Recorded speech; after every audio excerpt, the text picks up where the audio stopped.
U.S. approves $31 billion merger of two big railroads. A federal regulator on Wednesday approved a Canadian freight railroad's plan to buy an American competitor, a $31 billion deal that will make the railroad the first to operate across North America. In approving the deal, the regulator, the Surface Transportation Board, said the new single-line service would shift about 64,000 truckloads a year to rail from the roads, potentially enhancing safety and reducing carbon emissions, and add more than 800 union jobs in the United States. The Surface Transportation Board said the merger would not reduce competition.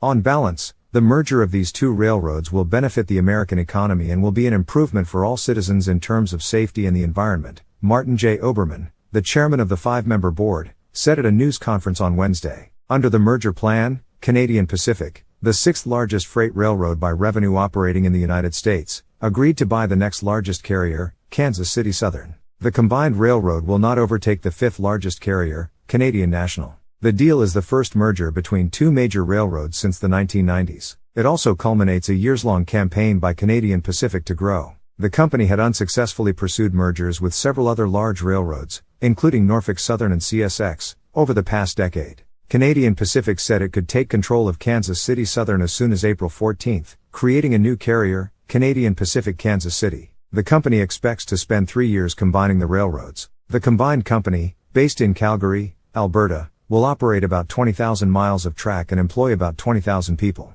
This decision clearly recognizes the many benefits of this historic combination, Keith Creel, the chief executive of Canadian Pacific, said in a statement. As the STB found, it will stimulate new competition, create jobs, lead to new investment in our rail network and drive economic growth. The merger is known as an end-to-end combination because there is little overlap between the company's networks, a feature unique among recent railroad mergers, Mr. Oberman said. There will be no loss of a parallel competitive route by putting these two railroads together, he said. That is a central fact of this decision.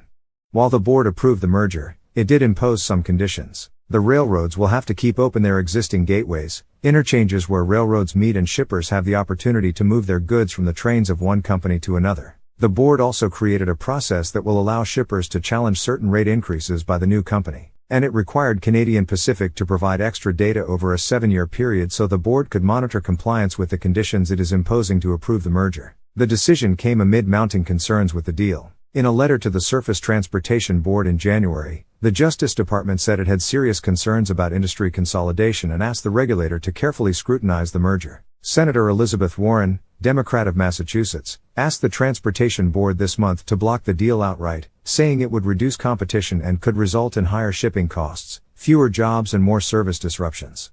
This merger clearly fails the public interest test, and accordingly, I ask STB to uphold the law and deny it, she wrote in a letter to the agency. The board has a congressional mandate to review rail mergers while taking into account the effect that they would have on transportation for the public and on competition, among other factors. Mr. Oberman noted that Canadian Pacific and Kansas City Southern were the smallest of the large U.S. freight carriers known as Class I railroads. He also acknowledged criticism that the industry had already become too consolidated in recent decades.